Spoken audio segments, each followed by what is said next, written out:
wa ala alihi wa sahbihi ajma'in, amma ba'd. Assalamualaikum warahmatullahi wabarakatuh. Mga kapatid sa Islam, andito naman po tayo para magbigay ng Islamikong pagpapayo patungkol ito sa tafsir sa Surah Al-Mumtahina. Mumtahana. Kaya dyan sa surah na ito mga kapatid ay dapat ibigyan natin ng linaw. Kasi nga ang itong sura na ito ay mayroong kadahilanan kung bakit pinadala ito ng Allah subhanahu wa ta'ala. Meron po siyang tinatawag natin na asbabun nuzul. O kaya dahilan kung bakit pinadala ng Allah subhanahu wa ta'ala ang sura na ito. Kaya po mga kapasistem, ito ang kagandahan sa ating relihiyon, lalo na sa Quran, kung saan mayroon talagang may mga dahilan na bakit siya ipinaba ng Allah subhanahu wa ta'ala. Kaya po mga kapatid sa Islam, basahin natin ang surah Al-Mumtahina. Sabi ng Allah subhanahu wa ta'ala, Ya ayyuhalladhina amanu la tattakhidu aduwi wa aduwakum awliya. Sabi ng Allah subhanahu wa ta'ala, o mga yaong sumampalataya, huwag ninyong ituturing ang aking kaaway at inyong kaaway bilang mga kakampi. Awliya. Tapos sa kadugtong nito, tulquna ilayhim bil mawaddah wa kad kafaru bima ja'akum minal haqq. Sabi ng Allah, inaalok ninyo sila ng pag-ibig habang tumakwil na talaga sila sa anumang dumating sa inyo mula sa katotohanan. Itinataboy nila ang mensahero at pati na kayo dahil lamang na naniniwala kayo kay Allah bilang inyong Panginoon. Kung lumabas nga kayo para sa pakikibaka sa aking landas at paghahanap ng aking kaluguran, ay nililihim ninyo ang pag-ibig sa kanila. Habang aking nalalaman kung ano ang inyong mga itinatago at inyong ipinahayag. At sino mang gumagawa nito mula sa inyo ay sadyang naligaw sa matuwid na landas. Itong kwento na ito mga kapatid, ito basahin talaga natin tafsir. Basahin natin kung bakit ganito ang pambungad ng Allah subhanahu wa ta'ala. Para malubos natin maunawaan kasi kung ano pa, strong na pagsalita ng Allah subhanahu wa ta'ala. Pinagbawalan talaga dito, may mga pinagbabawalan. Huwag yung ituturing kung ano pa, malakas talagang impact dun para sa atin. Kaya binaba ito sa panahon ng propeta Muhammad SAW. Sa kwento ni Hatib bin Abi Baltaah. Si Hatib, mga kapatid, isa sa mga sahabi o kasamahan ng mahal nating propeta Muhammad SAW. At isa rin siya sa mga tinuturing na mga muhajirin. Ibig sabihin, napakatindi palang tao na ito. Kasi kung muhajir ka, iniwanan mo talaga pamilya mo, iniwanan mo ang pera mo, bahay mo, alang-alang kay Allah subhanahu wa ta'ala. At ito pa, wa kana min ashabil Badr, kasama rin siya sa nakipaglaban sa Badar. Ibig sabihin ng tao na ito, si Hatib, mayroon talagang katungkulan sa Islam. Mataas ang kanyang katayuan.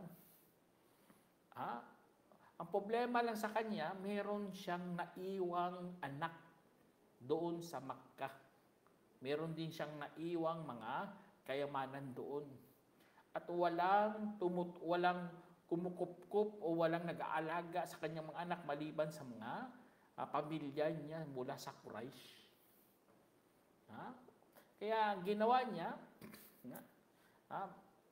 at narinig niya si Prophet Muhammad SAW, meron siyang plano na sakupin na ang Makkah.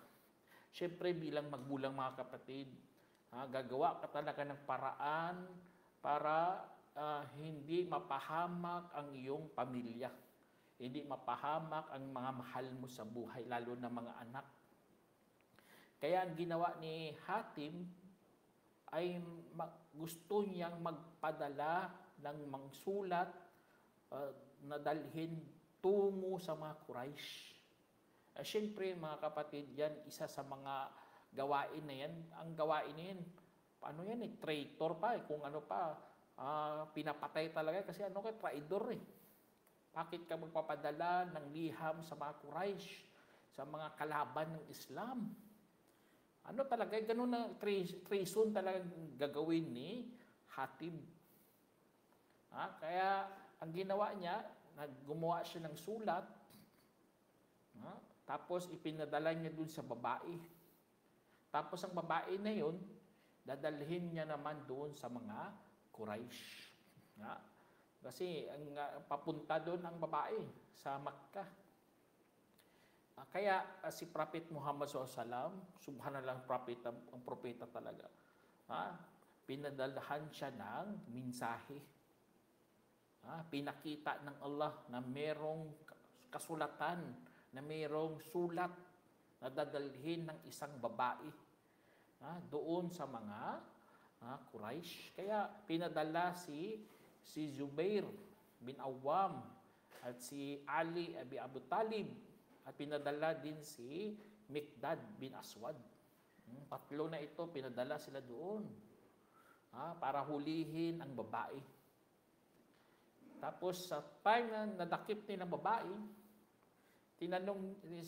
sinabihan ng babae, ilabas mo na ang sulat. Sabi ng babae, wala akong sulat. Subhanallah, nanumpa sila kay Allah. Sabi nila, kung hindi mo ipapalabas ang sulat, ay namin damit mo, buhubaran ka namin. Subhanallah, ganun sila mga kapatid. Siguradong sila sa sinabi. Siyempre babae sa time na yun, kagalang-galang babae, hindi mo pwede yan hubaran. Pero hubaran nila kasi nga salita ng Propeta Wasallam na siya hindi talaga nagsasalita ng kasinungalingan. Sigurado nakakatiyak talaga siya na mayroong dalang aklat ang babae. May dalang sulat para ibabalitaan ang mga Quraysh. Sa pagkuha, dinala kaagad sa Propeta Wasallam. Pagbukas niya, andoon nga si Hatib nagsulat. Nakita doon sa sulat mga kapatid. Kaya pinatawag talaga si Hatib. Ano sabi niya? Sabi ng propeta, ano ito? Ano to?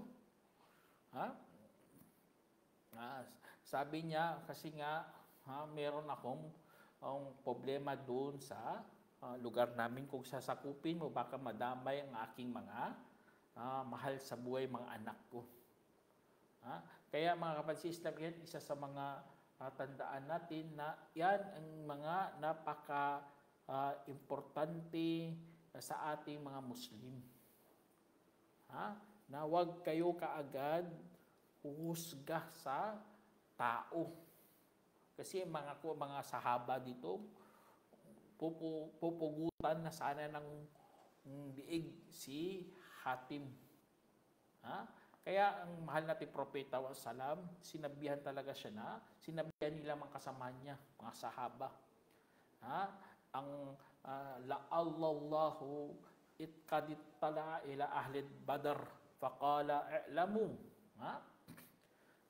i'malu ma syi'tum faqad wajabat alakumul jannah. Sinabi ng mahal natin Propeta Muhammad sallallahu alaihi wasallam, mga kapatid, sabi niya, sakali si Allah subhanahu wa ta'ala ay tumingin sa mga taga Badar at sinabi, gumawa na kayo kahit ano, katotohanan, obligado na kayo makapasok sa paraiso. Yun dahil doon sa sinabi ng mahal natin Propeta Muhammad, kumalma ang mga sahaba. Kasi nga, pupugutan nila ng ulo ang tao na yun, si Hatib. Kaya, ganun na ganun mga kapatid. Titignan talaga natin ang mga magandang gawa. Lalo na si Hatib na ito, muhajir. Tapos nakipagdigma pa sa Badar. Allahu Akbar. May maraming naitulong talaga sa isto. Kaya bumaba itong talata na ito. pinapamali ang ginawa ni Hatim. Kasi mali-mali talaga sa Hatim dito eh. Ang ginawa niya, kumakampi siya doon sa mga kaaway, lalo na sa panahon na yon, panahon ng digmaan. Bawal na bawal ikalat ang mga balita. Kasi babalitaan mo kalabay, maghahanda yun. Hindi mo pwede sabihan na ganito, pupunta na kami dyan. Kaya ganun ang nangyari mga kapatid. Kaya ganun ang pagkasabi ng Allah. Now kayong mga manampalataya, huwag niyong ituturing kakampi ang maaking kaaway at inyong kaaway. At inaalok ninyo sila ng pag-ibig habang tumatakwil naman sila sa anumang dumating sa inyo mula sa katotohanan. Kaya ganun na ganun mga kapatid, pagkasabi ng Allah. At yung kadugtong dito sa sinabi ng Allah, sabi niya, iyafkafukum yakunu lakum a'da wa yabsutu ilaykum aydiyakum wa alsinatahum bisu'i waddu law takfurun. Sinabi ng Allah, kung mangibabaw sila sa inyo, ay magiging mga kaaway sila para sa inyo. At inaabot nila sa inyo ang kanilang mga kamay at kanilang mga dila gamit ang kasamaan, hangad nila kung kayo'y tatakwil. Allahu Akbar, tingnan nyo, ganun na ganun. Aabot lang nilang kanilang kamay, dila, para kayo'y maging katulad nila mga mapagtakwil. Magiging kapir, para hindi kayo maniniwala. Kaya mag-ingat talaga kapatid, huwag kayong kakampi sa mga mapagtakwil, lalo na sa time ng digmaan. Kung nandyan sila, huwag kayong makikisama sa kanila. Kaya sabi ng Allah subhanahu wa ta'ala, lan tanfa'ukum arhamukum wala auladukum yawmal qiyamah yafsilu bainakum wallahu bima ta'maluna basir. Sinabi ng Allah, hindi mapapakinabangan ang inyong mga kamag-anak at inyong mga anak sa araw ng pagkabangon, dahil ibubukod niya ang inyong pagitan at si Allah sa anumang inyong mga ginagawa ang taga-masid. Kaya dyan sa sinabi ng Allah, napakalinaw yan mga kapatid. Napakalinaw na wala talaga tayong mapapakinabangan sa araw ng paghukom.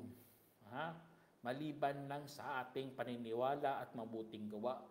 Kung ibinuhos mo lahat-lahat sa iyong mga kamag-anak, kung dito kasi sa mundo, napakalakas nila, kasi nga mayaman sila, tapos may mga katayuan sa lipunan, tapos doon ka lang, doon lang kakapit ang mundo mo, doon lang umiikot ang mundo mo, hindi mo yan mapapakinabangan mga kapatid. Kaya bilang mga Muslim, kasi nga ating paniniwala sa araw paghukom, ibubukod tayo ni Allah. Ibig sabihin, kanya-kanya tayo doon. Hindi ka pwede, dahil siya, saan tulungan ako, walang ganun sa araw paghukom. Kanya-kanya tayo doon, ibubukod niya ang ating pagitan. Kung ibubukod tapos ganun ang pag-iisip mo, tutulungan ka ba niya? Hindi ka niya tutulungan. Alam niyo mga kapatid, maalala ka lang yan ng iyong kamag-anak kung nakaapak na sila sa paraiso. Kung hindi sila nakaapak doon, hindi kanila maalala. Subhanallah. Sa timbangan, ang iyong sariling ina lalapit sa iyo, ihingi sa iyo ng isang puntos lang na kabutihan. Tignan nyo, isang puntos ng kabutihan hihingin sa iyo. Tapos anong gagawin mo? Ipagkakait mo pa talaga. Napsi-napsi kung sa Arabic pa. Kanya-kanya. Sarili-sarili. Wala ka talagang isipin ibang kapakanan mo lamang. Ganun tayo kadamot sa araw paghukom. Kaya ibubukod tayo ni Allah, subhanallah. Yun ang ating paniniwala. At si Allah subhanahu wa ta'ala, taga-masid lang. Kaya ganun, kaya hindi natin yan sila mapapakinabangan mga kapatid. Kaya ang araw paghukom, walang dugo doon. Walang kalahit-lahit doon, walang tribo-tribo. Tignan nyo, nagbigay si Allah subhanahu wa ta'ala ng halimbawa. Sabi ng Allah subhanahu wa ta'ala, "Qad kanat lakum uswatun hasanah fi Ibrahim walladina ma'ahu id qalu liqaumihim inna bura'a'u minkum wa mimma ta'buduna min dunillah." Sinabi ni Allah, sadyang meron kayong mabuting huwaran kay Ibrahim at sa mga yaong nakasama niya ng kanilang sinabi sa kanilang mga mamamayan, katotohanan, wala kaming kinalaman sa inyo sa anumang sinasamba ninyo bukod kay Allah. Kaya't magtakwil kami sa inyo at lumitaw sa ating pagitan at sa inyo ang awayan at puot. Kailanman hanggang sa maniwala kayo kay Allah na nag-iisa. Maliban sa sinabi ni Ibrahim sa kanyang ama, talagang hingi ako ng kapatawaran para sa iyo. At hindi ko minamay-ari ang anuman para sa iyo mula kay Allah. O ang Panginoon, sa iyo lamang kami umaasa at sa inyo lang kami nagbabalik loob at sa iyo ang patutunguhan. Diyan sa sinabi ng Allah subhanahu wa ta'ala, yan po ang pagbibigay ng huwaran natin. Si Ibrahim, tingnan niyo si Ibrahim, ang ginawa niya. Ang ginawa niya, hindi siya sumama sa mga katribo niya. Bagkus, hindi lang sa galaw, bagkus sinabi niya talaga. Basta mayroong pagsasalita, mayroong sinabi, yun mas malakas yun. Kasi minsan sa galaw, baka wrong understanding ka pa dyan, di ba? Minsan, hindi mo paan, hindi niya naman yan, baka iba pang interpretasyon. Dito, sinabi talaga ni Ibrahim. Sabi niya, inna bura'aw minkum. Bura'a, ibig sabihin bura'a, wala akong kinalaman. Wala siyang kinalaman sa kanila. At sa kanilang anumang mga pinagsasamba, bukod pa kay Allah. Ganun naman yung mga tao ngayon, yung mga pagano. Naniniwala sila sa Diyos, pero meron pa silang sinasabay na iba pang Diyos. Meron silang pagtatambal. Naniniwala sa Diyos, pero paniniwala nila, merong katambal, merong mga kasama, tulad sa Trinity na yan. May Diyos, pero merong kasama, subhanallah, nung kalokohan niya. Kaya ganun ang ginawa ni Ibrahim. Kahit naniwala sila mayroong isang Diyos, pero mayroon pa silang mga ibang dinod-Diyos. Mayroon silang tinatambal. Kaya nagtakwil si Ibrahim. Nagtakwil sa kanila. Kafarna bikum. Sabi niya, nagtakwil kami sa inyo. Hindi niya talaga. Kaya dahil doon mga kapatid, dahil sa ginawa ni Ibrahim, doon na lumitaw sa kanilang pagitan ang awayan at puot. Kaya bilang mga Muslim, maghanda talaga tayo dyan. Basta ikaw nagsasabi ng katotohanan, lilitaw talaga ang away at puot sa ating pagitan. Kasi nga, dapat hanggang maniwala, mawala kasi ng away at puot, hanggang maniwala sila kay Allah subhanahu wa ta'ala. Kaya ganun, kaya magkaaway talaga yan ang tama at ang mali. Kaya tapos ito pa mga kapatid, sa sinabi din ni Ibrahim, sinabi niya, hingi siya ng tawad para kay Allah. Kasi sa time na yun, buhay na buhay pa kanyang ama. Pero gumagawa nga ng mga ribulto. Si Azar, tawag doon sa tatay niya, si Azar. Gumagawa ng mga ribulto. Kaya sa time na yun, pero sa time na yun, hindi pa malinaw kay Ibrahim yun. Kaya pwede pa siya ginawa niya, parang walang problema pa yun. Pero sa time na naging malinaw na sa kanya, na kanyang tatay ay kabilang sa mga makakasama sa impyerno, doon na siya, tinigil niya na yun. Hindi niya na Hindi na siya mamamagitan, hindi na siya hingi ng kapatawaran. Ha? Kaya gano'n na gano'n mga kapatid. Siyempre, tatay niya yun eh. Mahal na mahal niya yun. Pero hindi nga natin hawak ang mga tao. Kaya nakakalungkot mga kapatid sa kay Ibrahim alayhis salam. Kaya naging huwaran talaga si Ibrahim. Kasi nga ang kanyang paanyaya tungo sa katotohanan ay pinaabot niya rin sa kanyang ama. Ngunit hindi lang naniwala. At nagkaroon na ng tinatawag na pagtatakwil. Hindi na siya kumakampi doon. Bagkos, diba sa kwento nga, pinagsisira niya nga ang mga ribulto. Hindi siya nakisama talaga doon. Kayo, subhanallah. Mali talaga, sabihin nyo, magandang pakikisama, ano pa dyan. Hindi, dapat meron ka talagang barrier talaga. May harang-harang. Nagkatulad sa ginawa ni Ibrahim alayhis salam. Tapos sabi ng Allah subhanahu wa ta'ala, Rabbana la taj'alna fitnatan lilladina kafaru waghfir lana Rabbana innaka antal azizul hakim. Sinabi ng Allah, O aming mga Panginoon, huwag mo kaming gagawing pagsubok para sa mga yaong ang nagtakwil, patawarin mo po kami. O ang Panginoon, ikaw ang sadyang makapangyarihan na marunong. Diyan sa sinabi ng Allah subhanahu wa ta'ala mga kapatid, magdua talaga tayo kay Allah subhanahu wa ta'ala na huwag tayong ilapit sa mga pagsubok, sa pitna na yan. Lalo na gagawin nating pitna nating sarili, baka hindi mo lang makakayanan.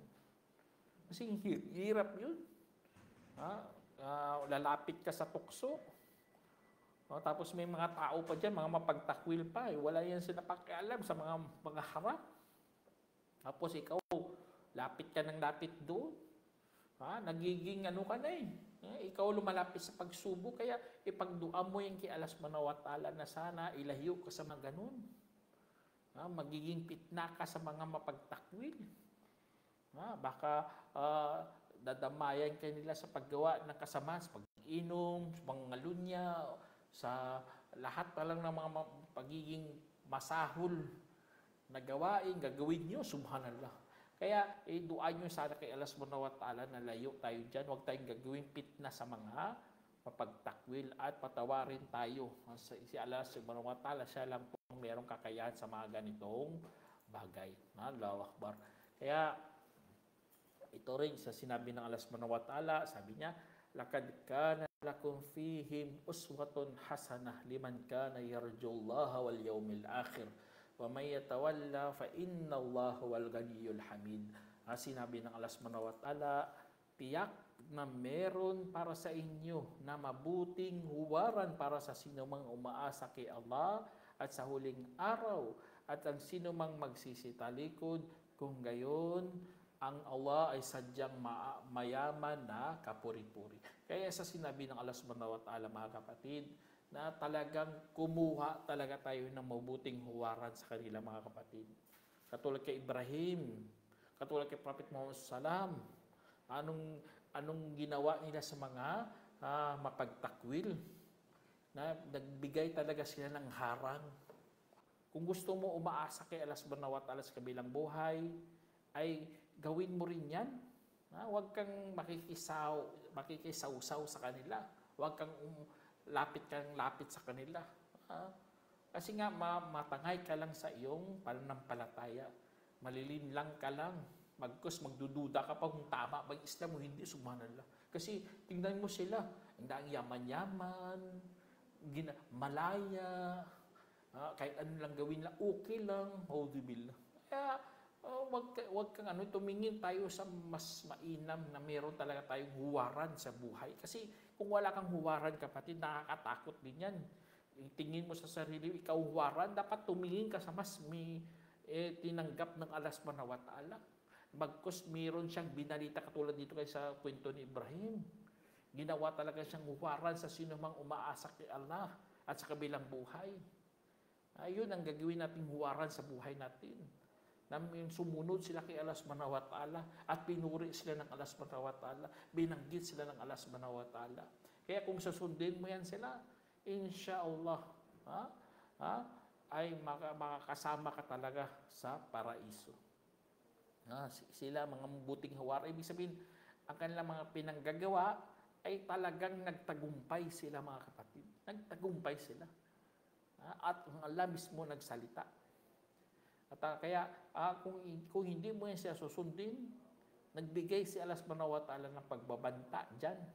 Sabi niya, sino mang nagsisitalikod, kung gayon, ang Allah ay sadyang mayaman sa nakapurit-puri. Hindi tayo kailangan ng Allah subhanahu wa ta'ala. Hindi na tayo kailangan sa mga ganitong mga gawain na ito. Kung tatalikod ka, bahala ka sa buhay mo.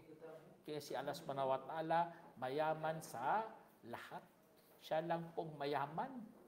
Kapuri-puri kay Allah, si Allah subhanahu wa ta'ala, marami siyang mga anghel, marami siyang mga alipin na sumasamba sa Kanya. Hindi tayo, sa totoo lang, ang pagsamba natin na ito, pabor lang ito para sa atin, pabor ng Allah, para papasukin tayo sa paraiso. Hindi tayo kailangan ng Allah.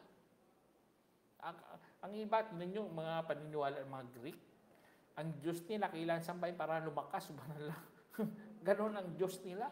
Sa atin, hindi ganon. Pabor lang talaga ito ng Allah subhanahu wa ta'ala para papasukin sa Kanyang paraiso. Kaya mayaman si Allah subhanahu wa ta'ala para sa atin at sa sinuman sa mundo. Kaya, inshallah mga kapatid, sa mga ganito, mga bagay na ito, ay dapat isipin natin ang Allah subhanahu wa ta'ala. Huwag nating bigyan talaga ng puwang sa puso natin ang pagtatakwil. Lalo na gagayahin mo na ang mga gumagawa ng ganitong pagtatakwil. Sasamba ka sa rebulto, subhanallah. Mag-iinuman ka, magpapaseksi ka dyan. Wala kang takot sa Diyos. Hindi ka nagpapakabanal. Kasi nga, kumampi ka na dyan eh. Sa puso, sa spiritual, sa isipan, lahat-lahat, kinampihan mo na. Wala nga ng wala nang harang-harang. Tingnan sa panahon natin. Wala nang harang-harang. Ginawang huwaran mga artista. Subhanallah, mga artista nakaubad, mga artista nga mga puro kalaswaan ng mga tinuturo, o mga tao puro puno na ng tato ang kanilang mga katawan. Yun, ginawa mo silang kakampi, ginawa mo pa silang huwaran. Naudzubillah. Dapat tandaan nyo ito mga kapatid, sa Islam, meron talaga tayong sinusunod, meron tayong huwaran, meron tayong kakampi. Kakampi natin si Allah subhanahu wa ta'ala. Alam naman natin si Allah subhanahu wa ta'ala, ang gusto niya lang ay mga magaganda. Ibig sabihin, mga maayos, magaganda. Ibig sabihin, mali. Ayaw niya ng mga kasamaan. Ang gusto niya, mga mabubuti. Kaya, kung yun ang pinili mo, meron talagang kalaban mayroong kalaban dyan. Kasi nga, mayroong pupuntang impyerno eh. Mayroong kakalalabanin sa ganitong pagpipili mo, kapatid. Kaya, huwag kang mag-alala. Kasi ayaw nila yun eh. Pero huwag kang mag-alala pa rin. Kasi nga, mayroong sinabi si Allah subhanahu wa ta'ala dito, kadugtong dito sinabi ng Allah, sabi niya, Asallahu ay yaj'ala bainakum wa bainal ladina a'daytum minhum mawaddah. Wallahu qadirun, wallahu ghafurur rahim. Ang sinabi ng Allah subhanahu wa ta'ala, baka sakaling ilalagay ng Allah sa inyong pagitan at sa inyong mga yaong nakaaway ninyo, buhat sa kanila ang pag-ibig, at si Allah ang may kakayahan, at si Allah ang mapagpatawad na maawain. Allahu Akbar. Ninyo. Hayaan mo lang palayan sila.